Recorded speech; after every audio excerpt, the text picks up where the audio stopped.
And I guess the ego was like, I felt like I deserved it. As in, like, I never thought that the consequence of what I do would be that it would ruin the relationship.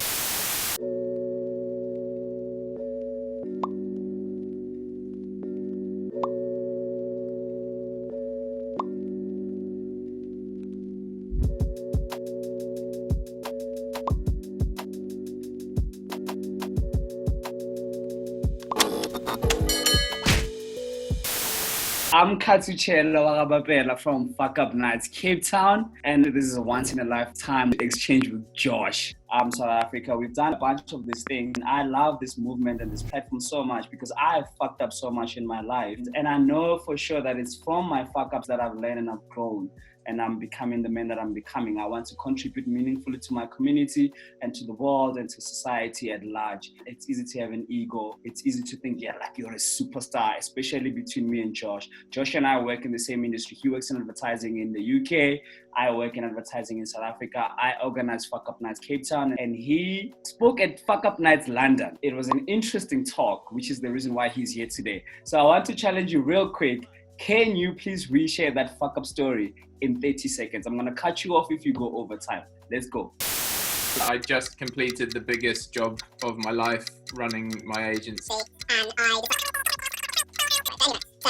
I was going to send them this package. Okay, that's the 30 seconds. You're done.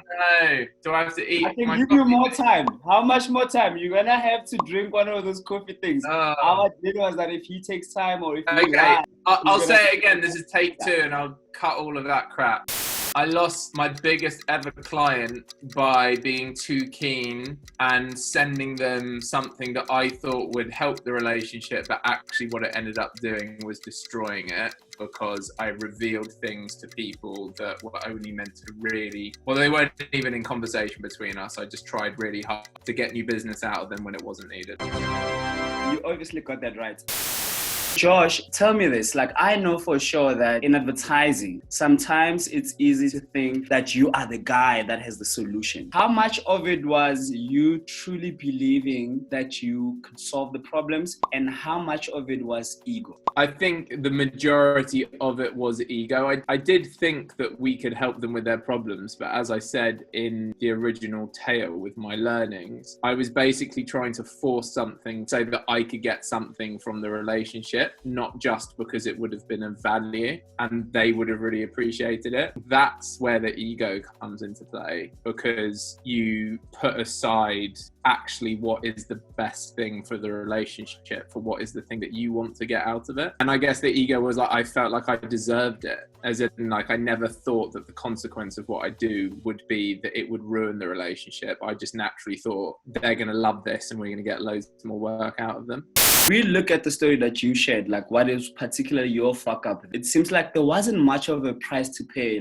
I know that you're downsizing your company, but it seems that you will be fine regardless of what happened there. If there is no price to pay, or if there's no real consequence, could there be a real lesson? Or does it have to be drastic? Does it have to be to the point where you lose everything for you to learn? For me, the thing that came out of that was we lost the client and we lost the trust and we lost all the potential opportunities that came with that, which for me, they were real world consequences. And I think on a personal note, I felt embarrassed, shame. I felt like I'd let people down without meaning to. I felt like naivety. I felt like a bit of a loser, if I'm honest. If I was meant to be running a successful company, then how could I possibly have done something as naive as what I'd done? And a lot of self-doubt came out the back of that.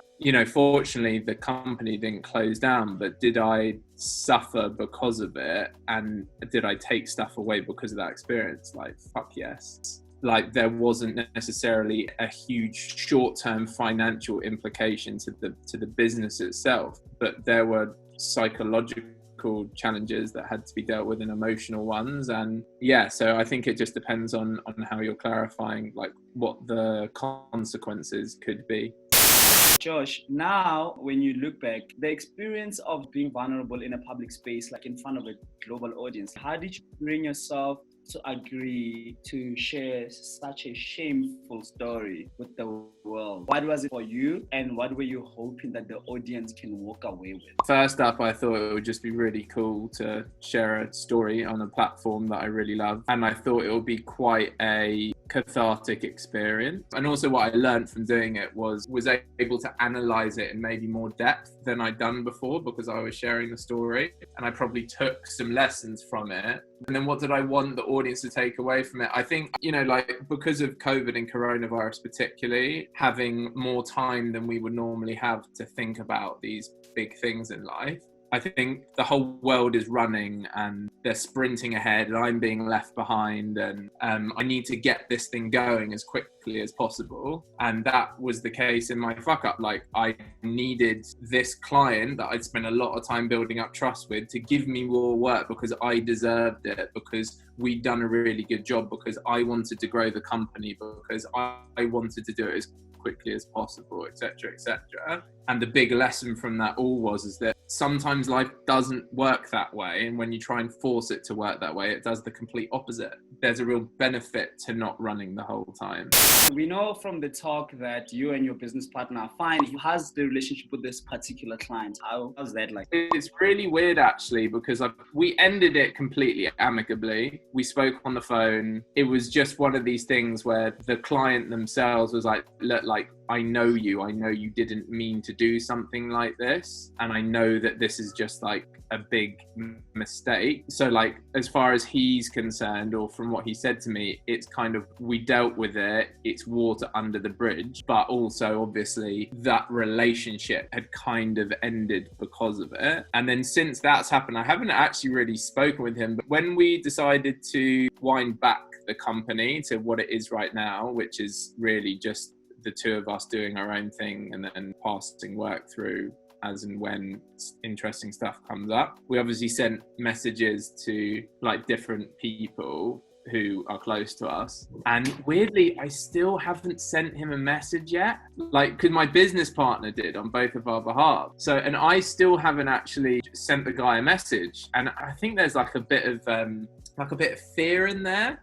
I don't know why. It's like, it's weird, but I still haven't done it. So maybe this call gives me the impetus to actually go and just drop him a note. And thank you for sharing. This is thanks amazing. For me to eat my coffee bean. Yes, this is for good behavior. Yeah, this is for being so authentic that it couldn't have been authentic. Oh. Thank you so much. Oh, it's so horrible. I could imagine. You're fine. You're good to go.